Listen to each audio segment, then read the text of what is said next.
United Nations warns of alarming level of food insecurity in Yemen.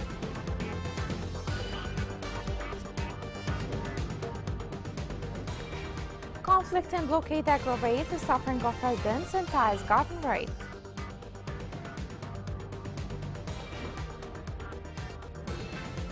Displaced families in Ma'rib struggle with expired food that claim to be distributed by the World Food Programme.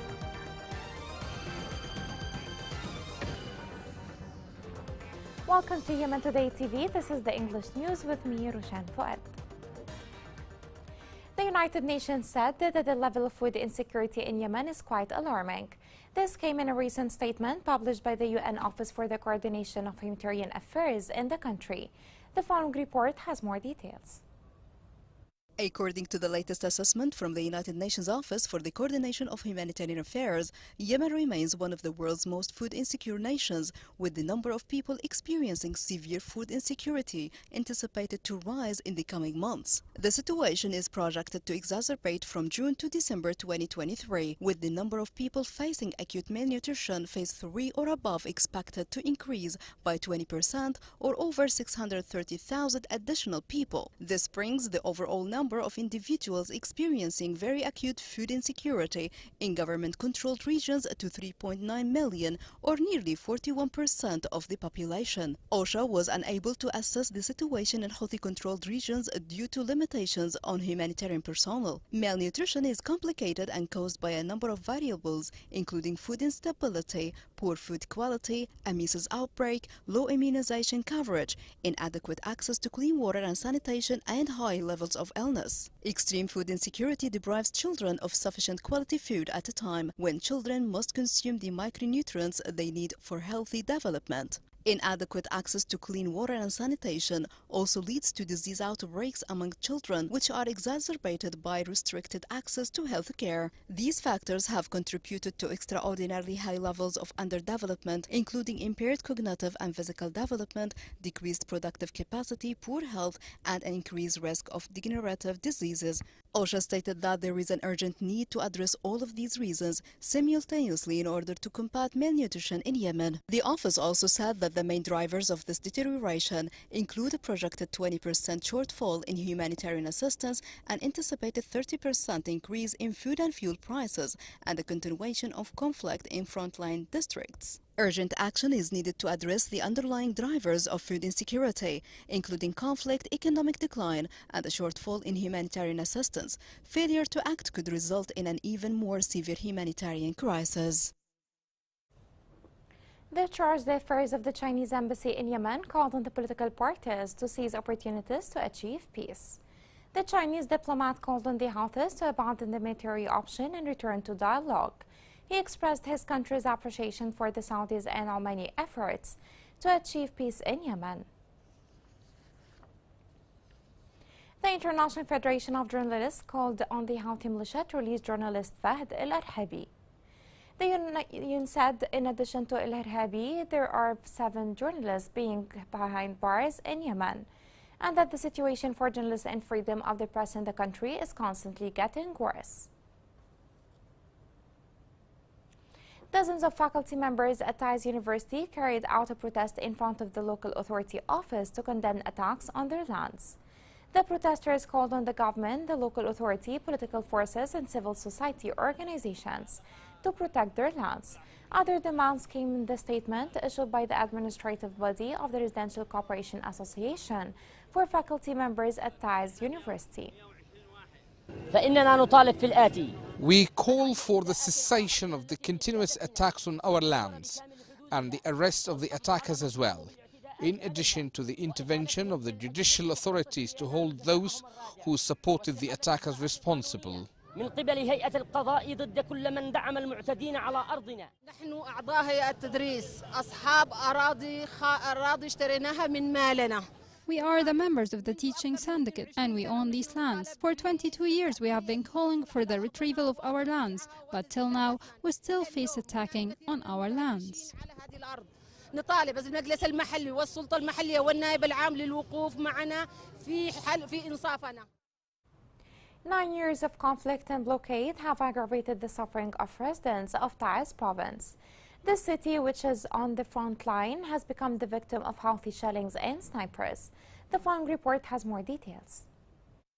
Taiz, Yemen's third most populated city, is emblematic of the country's almost decade-long civil conflict. Millions of Yemeni lives have been ruined by this conflict. However, Taiz's frontline neighborhoods, which are closest to the fighting, have possibly experienced the worst of it all. Residents have been terrorized for years by snipers, and many children have lost limbs while playing outside due to missiles and explosives. The Iran-backed Houthi militia gained control of the north and west of Taiz in 2015, leaving the remainder of the city under the control of the Yemeni government, which is supported by Saudi Arabia and the United Arab Emirates. People's lives have been severely impacted as a result of the Houthi siege. Distances that used to take 10 to 15 minutes by automobile are now an 8-hour trip on perilous mountainous roads, with practically all direct routes cut off. This has hampered the flow of food, medicine, and other needs into the city, causing prices to rise and further disrupting an already collapsing economy. The Houthi-controlled districts of Taiz include the majority of the city's water supplies, as well as manufacturing facilities and jobs. Several residential structures were also destroyed by Saudi bombings in early years of the conflict, killing numerous people, prompting the U.S. to withdraw military and intelligence support to Saudi Arabia.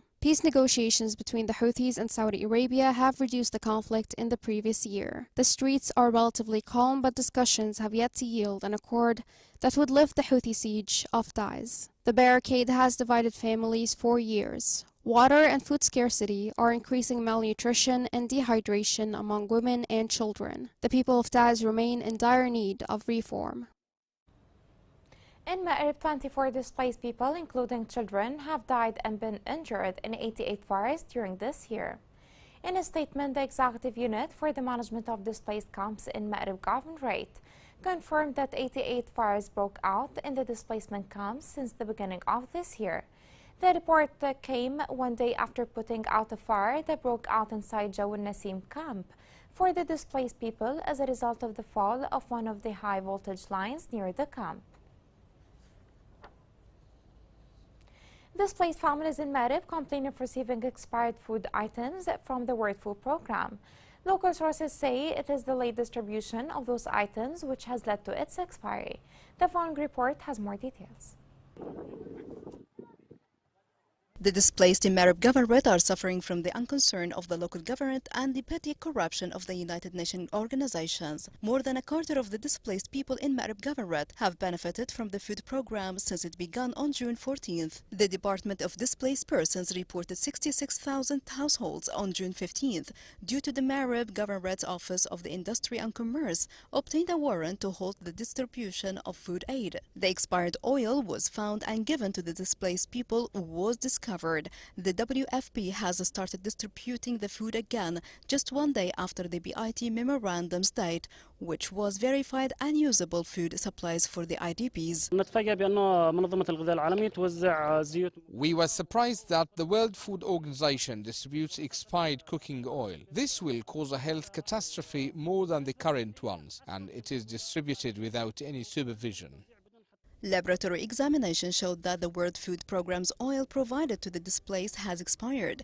All of this was not reimbursed once it was given to the displaced. The WFP and individuals in control must be held accountable through legal actions by the government's official authority. Why would the WFP deliberately distribute expired food aid in Ma'rib Governorate? This raises questions about the authorities' silence and reveals the extent of the WFP's corruption as well as the inhumanity and exploitation of the displaced people's need for food. The distribution of suspected cooking oil was stopped until the results appeared, which were examined in the university laboratories until Thursday. But during this time, we were surprised that the oil is still being distributed to people. After the results appeared, it was sent to the local authority to find a solution to this recurring problem from the WFP. Yemen has evolved into a food waste dump as a result of the war and the worsening of the hunger and poverty problem. Millions of Yemenis are at risk of losing their lives as a result of that humanitarian help, which is provided by foreign organizations. The World Food Programme is still distributing expired food supplies in Marib Governorate. The World Food Programme's extensive corruption, along with the cruelty and exploitation of the displaced people's desperation for food, raises certain doubts about the local government's silence.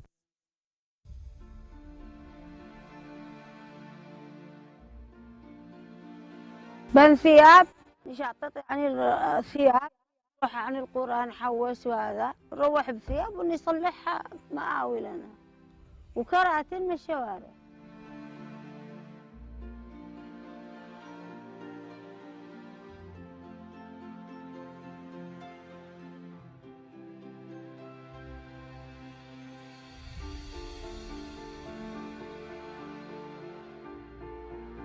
والله إن احنا نكره المطر، يخسع لنا البطانيات، يخسع الفراش، يخسع الجماش، نسمر برادة، خاسعين احنا وجهالنا.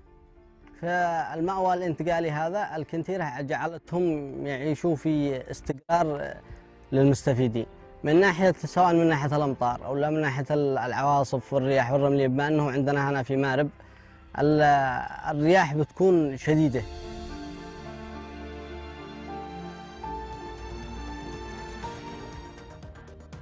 Coming next.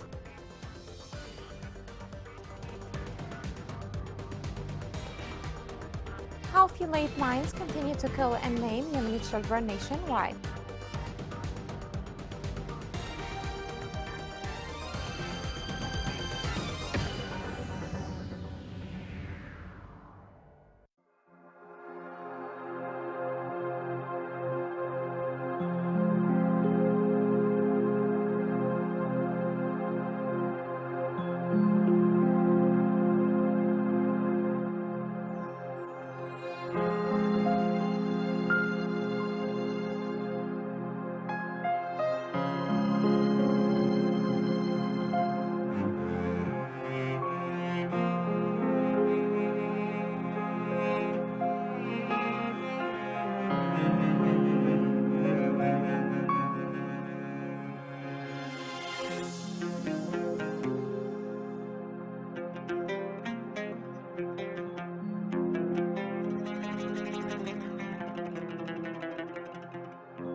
Welcome back. The Yamila Mine Observatory called on the UN to take caution from the marine mines deployed by the Houthi militia near Safer tanker. The observatory also warned that the Houthis have deployed large quantities of marine mines in Yemeni waters in the Red Sea. Houthi landmines continue to kill and maim civilians in Yemen, especially children. In the liberated areas in Hajjah province, a mine exploded and 2 children working as shepherds and were taken to King Salman Hospital to receive medical treatment. This report has more details.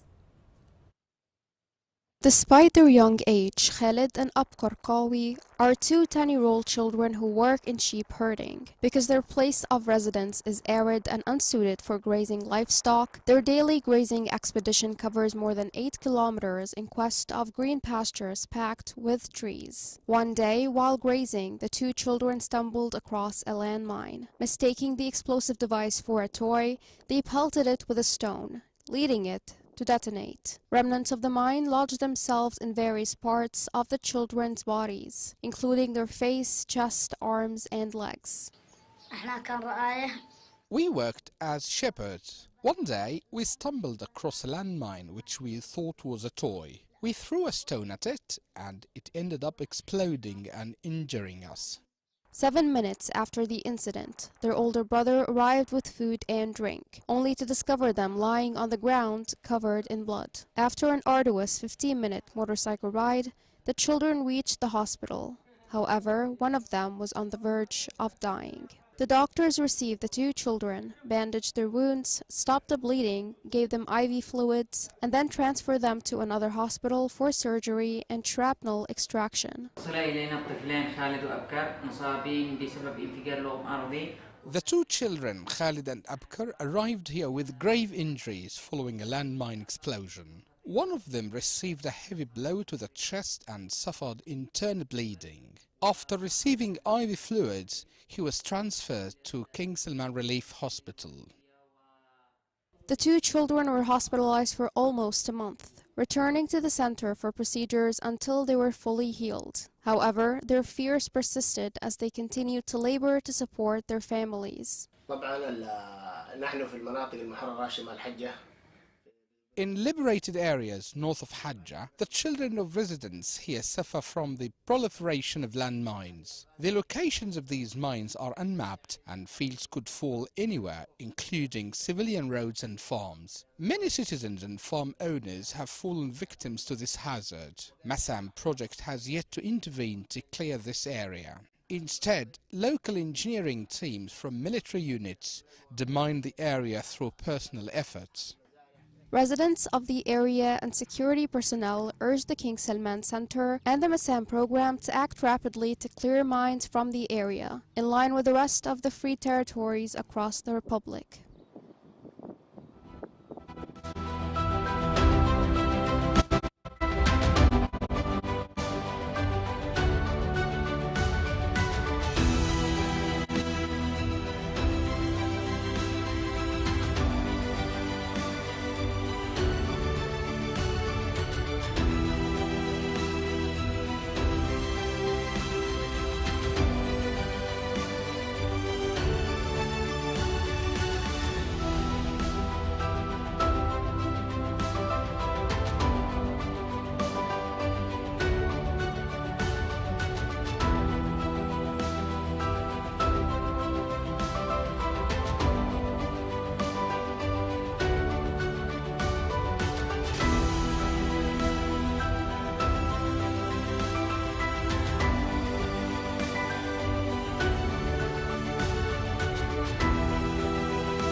Doctors of Al Sadaqa Hospital in Aden carried out a protest to call for considering their demands.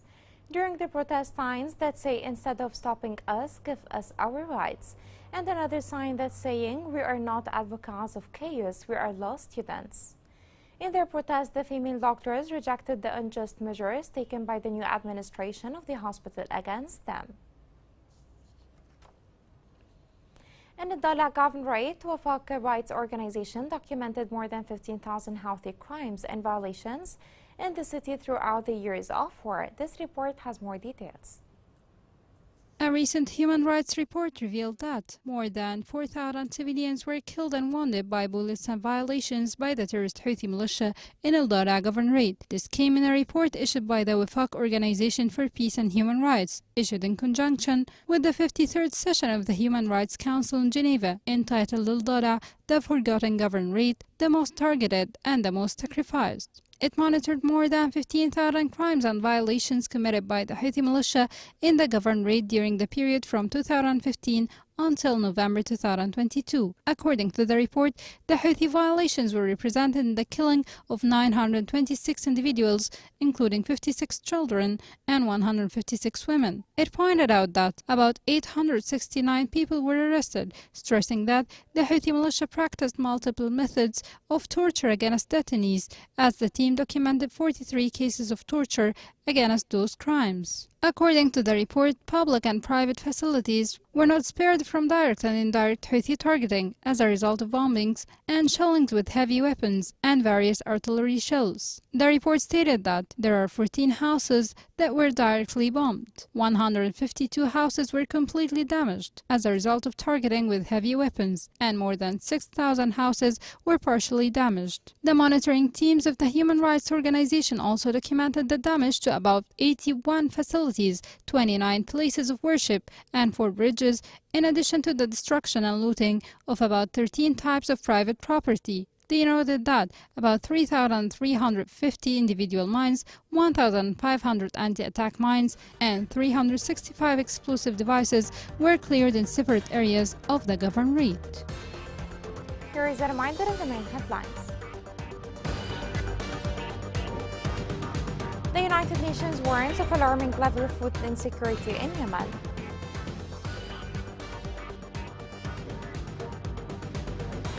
Conflict and blockade aggravate the suffering of residents in Tai's governorate.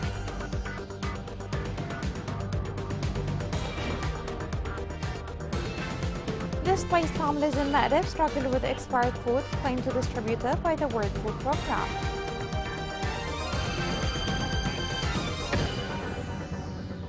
This is the end of the news. It was Rishan Fuad. See you soon.